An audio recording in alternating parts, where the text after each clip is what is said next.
Hello everybody, welcome back to the channel and welcome back to the 90s, or so it seems when looking at this rather fine collection of PC cases here. Now I am a big sucker for these desktop and tower-based AT systems, and we have a fine collection here ranging from really old school desktop systems to more modern AT style mini tower cases and everything in between. So the goal of this video is to quickly go over them, see in what kind of condition they are in, because obviously these are untested. I picked them up in a big lot, paid next to nothing for them. And as you can see, they are in a questionable condition, especially from the exterior. They were stored in a garage, and at some point I think water leaked into the garage. And yeah, so I have them right here in my little basement. And I really like these kind of old AT style cases. It just gives me this warm, fuzzy feeling. And I'm kind of anxious to see if these will still boot. They are complete in the sense that no components have been pulled off. They should have been stored in working condition.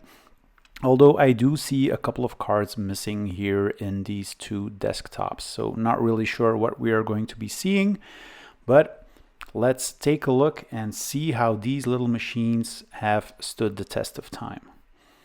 So like I said, we have a nice collection of both desktop and mini tower systems. And we also have lots of different shades of beige. It's always funny to see how, the discoloration of these machines take up a life on their own. But let's start with this old little desktop here, which at first glance seems like a mixed bag because we have the CD-ROM drive, but also that old school hard drive bezel that you see in like XT machines. So yeah, really curious to see what we will find. Above that, we have the AT&T Globalist, which I think is a gorgeous desktop machine. It has that iconic orange power button that you see in a lot of different systems from AT&T. On top of that, we have a more modern AT style case, but it does seem to have a very old CD-ROM drive. I think this is one of those old school Matsumi, so check that out. And below that, also an iconic case design with the clunky power button, the LED display, turbo and reset button. First one with an LED display, I might add, or I think. On top of that, a more modern AT mini tower case, and below that, one of these typical cases that you saw a lot in the 90s. This has yellowed a lot. Just look at the comparison between the 5¼ inch brackets and the tower. I actually have two of these systems. The one on the top right is the mini tower version of this one. Just one of those very common case designs. And finally here we have, again, a little bit more modern system. I think this one also has an LED display. I see the Creative CD-ROM drive, the quad speed. Most of them have CD-ROM drives. So yeah. Okay, so next up I'm just going to take a quick look at each of them individually, and then after that we will see if they will still start. So let's start with the first one, which is kind of a midi tower. We have a CD-ROM drive and a disk drive, a very basic case, but something that you saw a lot in the 90s. We do see a lot of yellowing here, so there are different shades of yellow, beige, and white on this one. At the back, we have the usual suspects. We have sound card, we have USB, networking card, video card, and serial parallel ports. I also have the mini tower version of this case design. Again, very basic. I have the CD-ROM drive, disk drive, and on the back we have a PS2 connector for the mouse. We have a video card, networking card, USB, and sound. This one is a little bit more modern. We have the CD-ROM drive, disk drive, and it hasn't yellowed all that much, so that is good. On the back, what we do see is a video card with an S-video output, so definitely a little bit more modern. We also have the sound card, networking card, serial parallel ports, and just look at this beauty here. I really love this kind of look and feel on a 90s case. You can basically put a 386, 486, or Pentium class machine in one of these cases. They will all work fine. So yeah, I really love the look and feel of this one. On the back we have a sound card, video card, also a networking card, and serial parallel ports. Another very basic AT style case is this one. I have a nice little power button here. We do have an LED display. We have the Creative CD-ROM drive, which is part of a multimedia upgrade kit from Creative. And on the back, serial parallel ports, a video card, sound card, and networking card. Another more modern AT style design is this one with the weird shaped buttons. We have a CD-ROM drive, which doesn't have a tray to open, so really curious about this one. On the back, somebody has written down the geometrics of the hard drive. We have serial parallel, video, and what appears to be an old school CD-ROM interface card at the bottom. And also, judging from the orientation of the VGA port, I do expect this to be an older system like a 486. I also noticed some battery corrosion around the keyboard connector, so that doesn't look really good. First, desktop in the list. Now, I think this desktop case would be perfectly suitable for an XT class machine or a 286, perhaps 386. So yeah, really anxious to see what we'll find in here. It has this classic old school desktop layout. Again, I typically associate these types of machines with an XT class machine, but I'm guessing this will be a little bit more modern. So another cool desktop is this AT&T Globalist 575 with the power button, which appears to be stuck here, but yeah, nonetheless, I think this is a really nice design. I have done a video on an AT&T Globalist in the past. This was a Pentium class machine. I'm guessing this is a little bit older. Looking at the back, possibly somebody removed some interface cards. There is a video card and there is a lot of, I/O on board. Okay, time to test them. And for that, we will be needing a monitor, a screwdriver, a multimeter, a mouse, and a keyboard.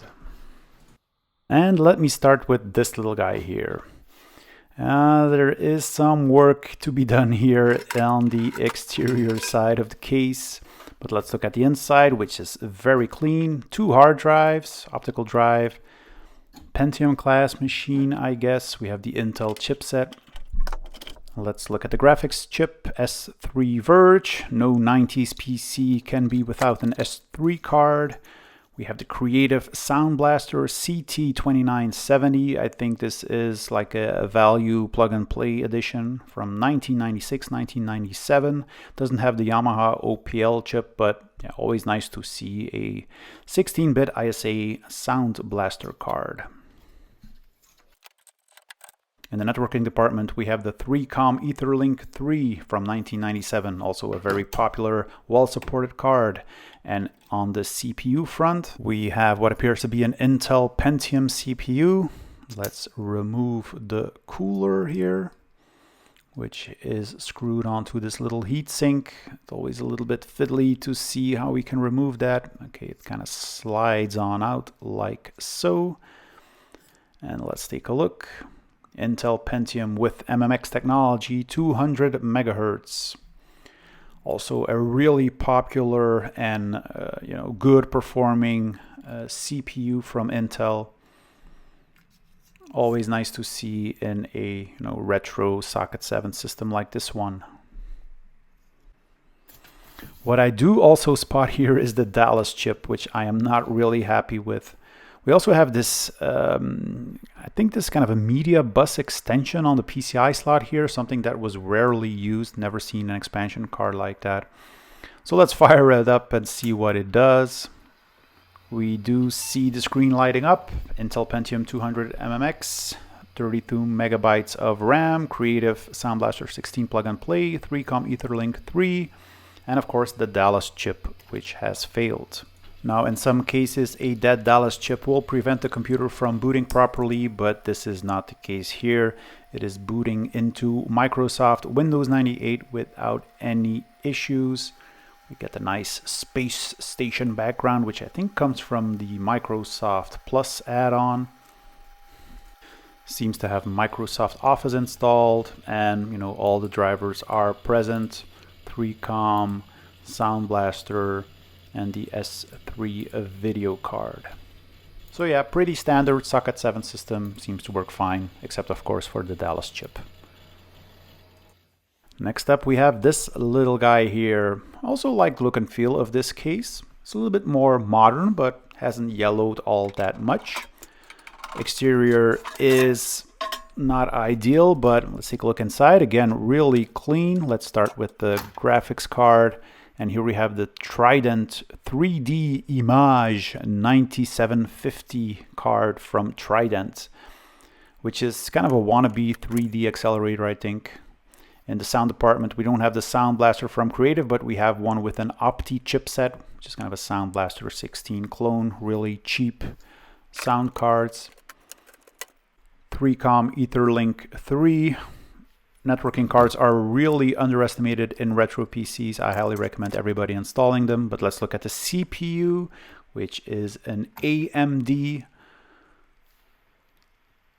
And this is an AMD K6-2 running at 300 megahertz, which is a fairly low frequency for an AMD K6-2. But yeah, really nice retro CPU. Super Socket 7 motherboard because we have an AGP slot from Soltec. Let's see if it starts. We do hear lots of beeps, so let's turn it on. And then I reseated some cards and RAM chips, and all of a sudden it started booting. It is making a little bit of a ruckus. I don't know if it's the power supply or the CPU fan. We'll need to check that, but we have the Maxtor drive, which is recognized. The second hard drive doesn't seem to work, but the AMD K6-2 is properly detected at 300 megahertz. And again, it was booting into Windows 98 without too many issues, but then all of a sudden I got this error in Windows 98, which is this typical, runtime exception error. And the computer definitely had some stability issues because as I was looking around in the device manager, the PC hanged. The mouse freezed up, the keyboard wasn't responding anymore, so yeah, PC definitely has some issues that we will need to take a look at. But as we don't have time for that, let's move on to the next one. Kind of a MIDI tower, very common case design as I already mentioned. Lots of yellowing going on here. So yeah, let's take a look at what we have inside. Okay, so let's start with the networking card. This is a PCI 3Com, pretty standard, well-supported card. In the video department, we have an AGP card, which is the Matrox, I think it's Mystique or Millennium G2 Plus. I think this is one of those G200 cards. Yeah, pretty standard AGP card from back in the day, 1998. So this is probably a PC chips motherboard, Super Socket 7 with the PC100 AGP Pro chipset. This has sound on board, so there's no separate sound card. We just have the connectors. We have the Cooler Master CPU fan. For some reason, I didn't take a look at the CPU in this one, or I forgot, I don't know. But it does have the AMD K6-2 running at 500 megahertz. 132 megabytes of RAM, and let's see if it starts. And yes, it's booting again into Microsoft Windows 98, but it took a very long time. It took like over 3 minutes to get here, which is pretty odd for a 500 megahertz AMD CPU. I wonder if the PC chips motherboard has something to do with that, but this will need some investigation to see why this took so long. Perhaps it's related to the Windows 98 installation. Perhaps there's lots of stuff being loaded in the background here. I don't know. So pretty disappointing, but perhaps a Windows 98 reinstall will fix this. But again, don't have time for that. So let's look at this beauty right here. Look at this CD-ROM drive, which is, not your standard tray loading CD-ROM drive. And look at this case. I mean, definitely water damage, lots of rust here. Hopefully this will buff out, but let's go ahead and remove the case and see what we have inside. And what we have inside is a little bit of an older system, I think. We have the Visa local bus slots, which is a dead giveaway that this is a 486, obviously.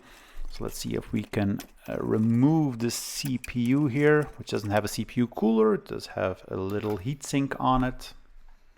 Gold plated here at the bottom, and you can never tell from these Intel numbers, I think, what kind of CPU that we have. But luckily on the little heatsink here, we have a marking 486 DX2 66 megahertz. So yeah, pretty standard 486 configuration, DX2 66 with Visa Local Bus support, although I don't see any Visa Local Bus cards in here. So let's take a look at what kind of expansion cards we have in this system. And then I also noticed that we have this Varta barrel battery here, and we have lots of battery leakage here, which doesn't look good. But let's go ahead with the little tour here and look at the expansion cards. We have an 8-bit ISA CD-ROM interface card for the CD-ROM drive. Uses this proprietary cable, because this is not your standard IDE CD-ROM. We have the Trident video card, and just look at these RAM chips. I mean, these are through-hole mounted RAM chip. Don't think I've ever seen this on a Trident card, but yeah, fun. And then finally, we have the Gold Star I/O controller for the floppy drive, hard drive, serial and parallel ports. And then, yeah, just look at the amount of damage that that stupid Varta battery has caused on the motherboard. And it's going to be tricky to get this one up and running, I guess, but let's give it a shot.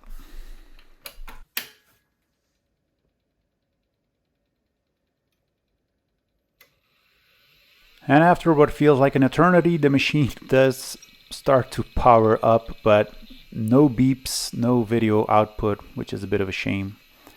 Because this is really a nice looking case, and I didn't notice it at first, but it has this nice little LED segment here on the bottom right corner, 66 megahertz. Yeah, so this one will definitely need some fixing, but yeah, I do like the case. I think I'm gonna see if I can fix this one up.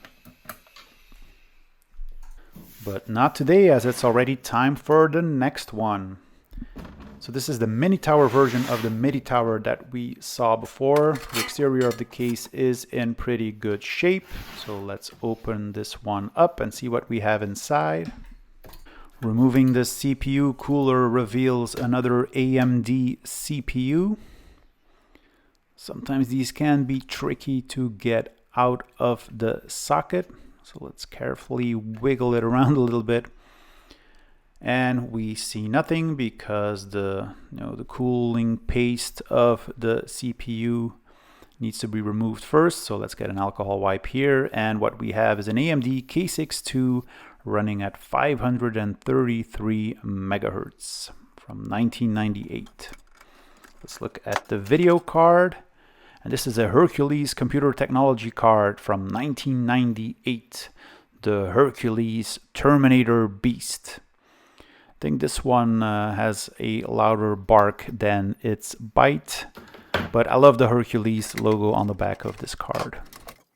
Another 3-COM networking card, you can't go wrong with that, and another cheap 16-bit ISA sound card with an Opti chipset.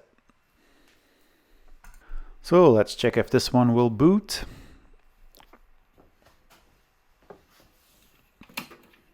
So the fan is spinning, that's already good. We get a video output, but as soon as we get the video output, which correctly identifies the CPU as an AMD K6-2 523, shouldn't this be 533? It detects the hard drives, it boots into the operating system, but the fan just stopped spinning, which I thought initially was pretty weird. I tried a different cooler, same result, but this seems to be related to the power management features of this PC, as probably the CPU at this particular time is running cool enough to allow for the fan to not run. So yeah, but still I was kind of freaked out when I started the PC and all of a sudden this CPU cooler just stopped. I don't think that you are supposed to run an AMD K6-2 at 533 megahertz without a CPU cooler for too long of a time. We have a SuperSocket 7 platform here with a VIA chipset. Again, pretty standard retro system.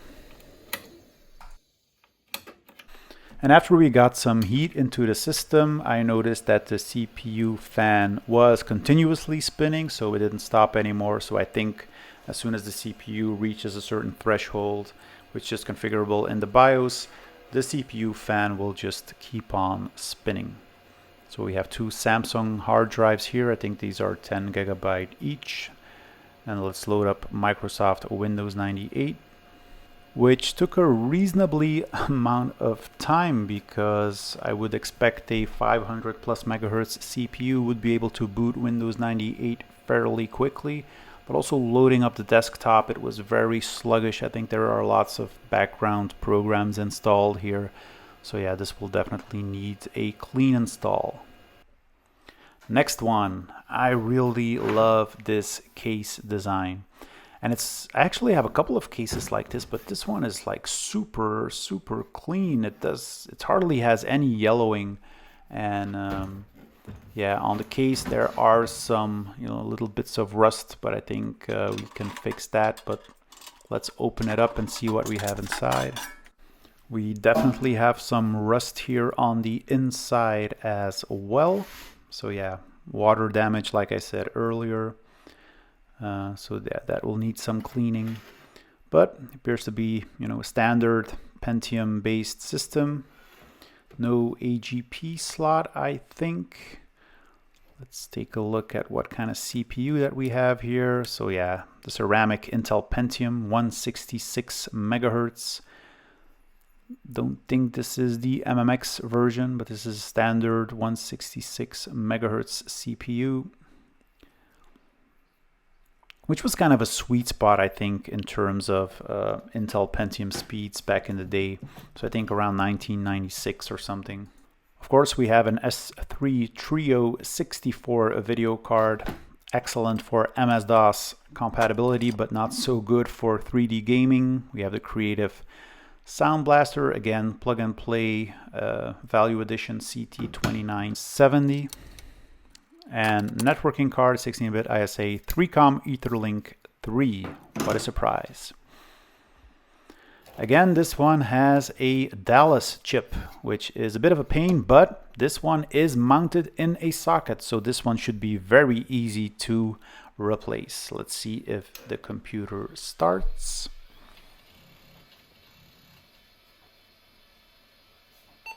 We get a VGA signal.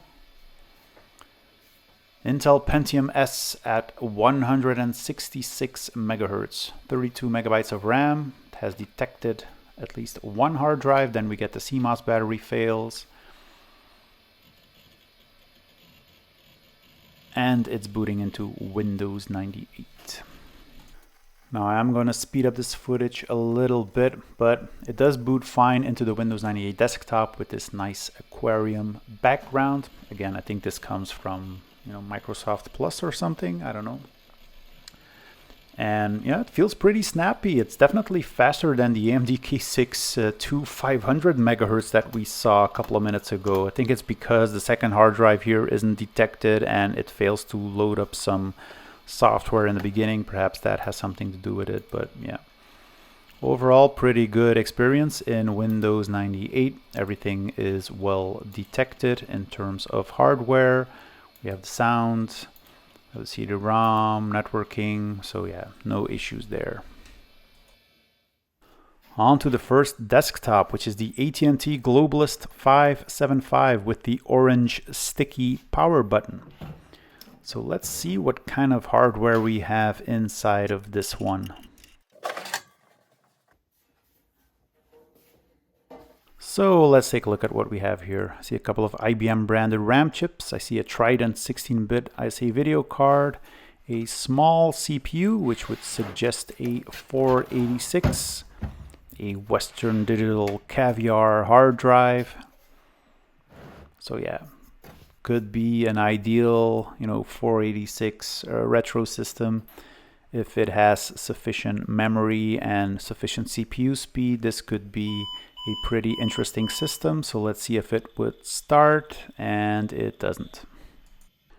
And yeah, after reseating some cards and plugging it back in because the power button doesn't work anymore, I was able to get the computer to start. So We did get a VGA signal with the Trident video card. We have the AT&T BIOS, which is actually from IBM. We have 16 megabytes of RAM. Let's see if it will detect the hard drive. And it does, because it is booting straight into Microsoft Windows 95 with the Microsoft Plus expansion pack. So yeah, always nice to see that Microsoft Plus logo on the Microsoft Windows 95 splash screen.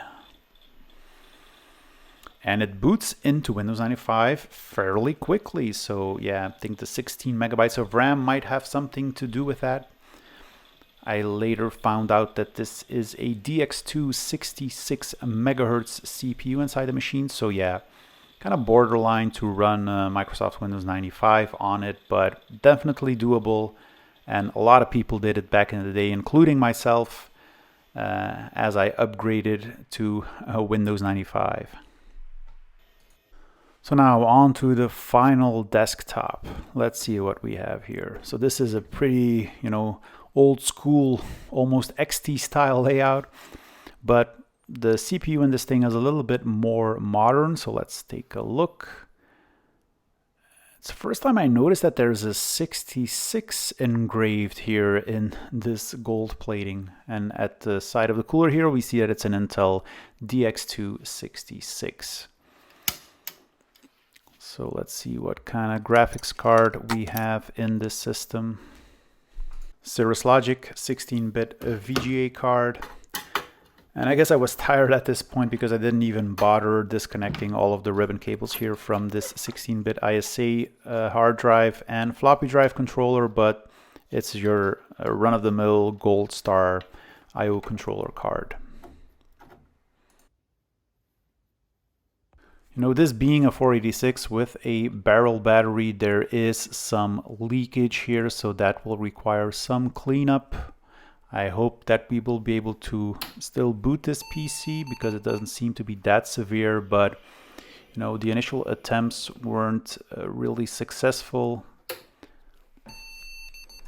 Now 1 long beep and 3 short beeps indicates a issue with the video card. So I tried reseating it a little bit, but that didn't solve the issue.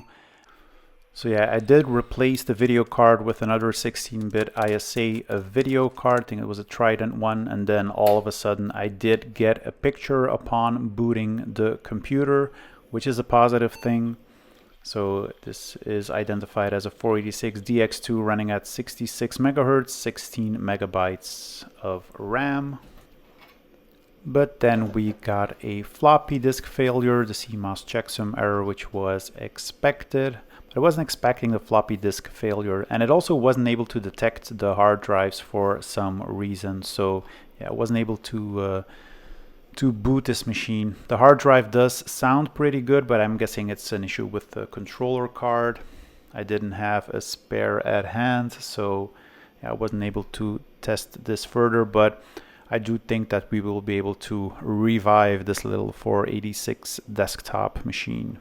I did want to see what kind of hard drive we had inside here. And yeah, so this is your standard 3.5-inch IDE drive, Western Digital Caviar, which is in this old school 5.25-inch drive bay. But yeah, still wasn't able to detect the hard drive yet, so I'm guessing an issue with the controller card. So yeah, that wraps up our little tour of these 90s PCs, both desktops and mini towers. All in all, I think it was a pretty good score. I think most of them we were able to start. Obviously, some of them have issues, but I think most of them can be fixed. On the exterior, there is definitely some work needed because some of the cases have a lot of rust on it, but I think we will be able to fix them and give them a new home for other people to enjoy. I already have a lot of these AT style systems, so I'm not going to be keeping all of these. So yeah, but it was fun to just see in what kind of condition these machines were. So with that being said, I really hope you've enjoyed this little video. If you liked it, please consider giving it a thumbs up. Subscribe to the channel if you haven't already done so. If you like this kind of retro content, leave a comment below. If you wish, I try to reply to as many comments as I possibly can. And I really hope to see you guys in the next one. Bye-bye.